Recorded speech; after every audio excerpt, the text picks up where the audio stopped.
Merci pour l'activité. Fox 2, Fox Zulu, en QSY.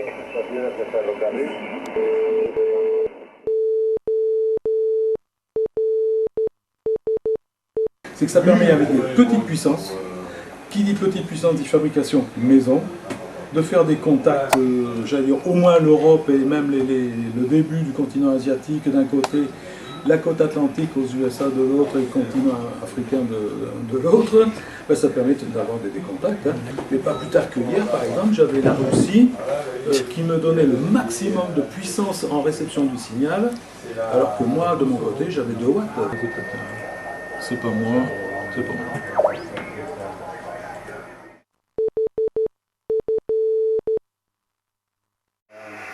À la fréquence est-elle occupée?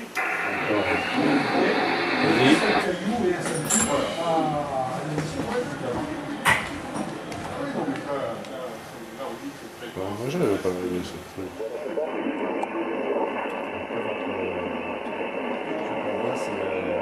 C'est la bande de fréquence.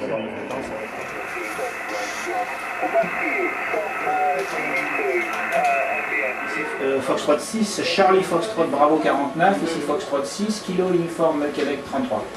Appel 40 de Foxtrot 6, Kilo Uniforme Québec pour la journée porte ouverte coordonnée QRZ.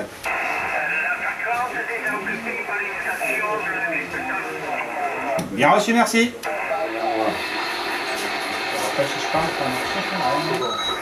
Ici on est sur 7, voilà en espagnol. Et bon là c'est prêt. Et vous voyez là c'est le rouge, c'est la station, c'est notre station.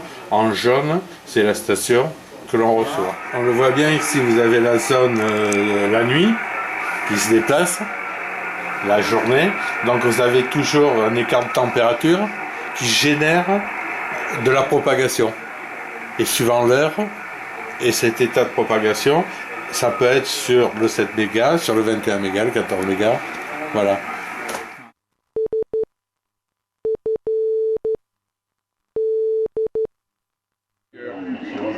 C'est fait dans votre logiciel? Oui, c'est dans le logiciel. Tout est fait par le logiciel.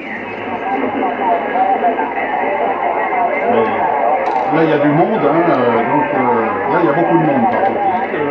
Ça constitue le récepteur en réalité. Mais est-ce que tout ce que l'on voit, c'est chaque fois parce qu'il y a de la puissance? Ça touche. Le récepteur sort directement sur la carte son et c'est la carte son qui fait le traitement du signal. Donc on peut décoder de la modulation d'amplitude, de la modulation de fréquence et de la bande latérale unique inférieure, supérieure et aussi du MOX. C'est nous. Sous quelle forme? Et ben, là c'est la largeur de bande occupée par la station. Donc si on se calme... Voilà.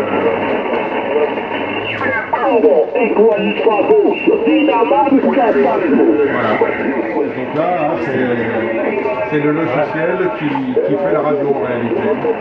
Ça, c'est un des meilleurs marchés. C'est un kit qui a été fait par un radio-amateur japonais. Et frais de port rendu à la maison, c'est 10 €. Enfin, à l'époque, il y a 2-3 ans que je l'ai déjà. À l'époque, c'était 10 €.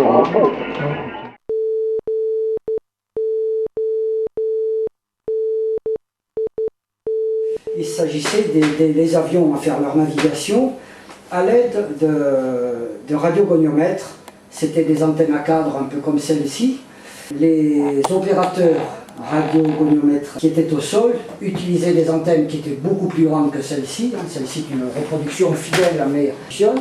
Et recherchaient lorsque l'avion émettait un petit signal en morse comme ceci. La station au sol cherchait surtout l'intensité maximum du signal en tournant le cadre, ce qui me donne l'orientation de l'avion. Mais l'orientation, j'ai quand même un doute. Mon avion, il peut être dans cette direction, mais il peut être derrière. À l'opposé. À l'opposé. Alors pour savoir exactement où il est, on va faire ce qu'on appelle une triangulation. Donc pour lever le doute au responsable de ce secteur radio, demande à Toulouse son relèvement, le relèvement de l'avion, demande à Biarritz le relèvement de l'avion. Alors évidemment, en 1920-1930, comme je vous le disais tout à l'heure, il n'y avait pas autant de trafic aérien qu'il y en a maintenant. On avait le temps d'abord de faire du morse, et puis de relever les positions sur les cartes, de tirer des ficelles. Maintenant, avec le trafic aérien, donc c'est une activité qui consiste à faire de la recherche de balises, anti-émetteurs. On cache un petit émetteur dans la nature, et puis on est en train de construire, c'est ce qui nous a pris du temps, de construire des appareils récepteurs avec un système directif qui permet de trouver vers où est la balise. Donc on se promène dans la nature avec une carte, une boussole, des bancs de basket, et puis on se déplace d'un point dans l'autre, et puis on fait des relevés pour essayer d'aller trouver la balise là où elle est cachée. Mais il y a des compétitions européennes et on a 2 personnes du club justement qui sont allées dans un vrai concours organisé de façon sérieuse avec des normes bien respectées, où il s'agit dans le Massif central, où il s'agit d'aller retrouver un certain nombre de balises en suivant des procédures. Donc on a choisi un modèle de récepteur, on va faire des kits, on a commandé toute une série de composants et on est en train de montrer le prototype. Je crois que le prototype est par là. Voilà, c'est ça, c'est ce que vous avez vu. Donc c'est le prototype, c'est le tout premier.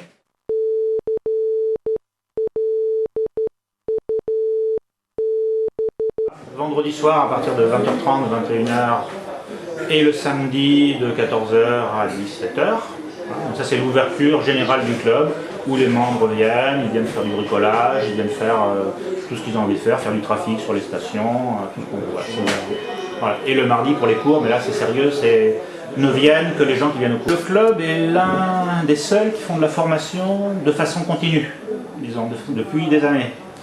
Donc tous les mardis, c'est verrouillé comme ça, c'est la formation. Donc on fait une formation sur informatique individualisée qui permet à chacun de travailler à son rythme et de travailler ce sur quoi il a besoin de travailler.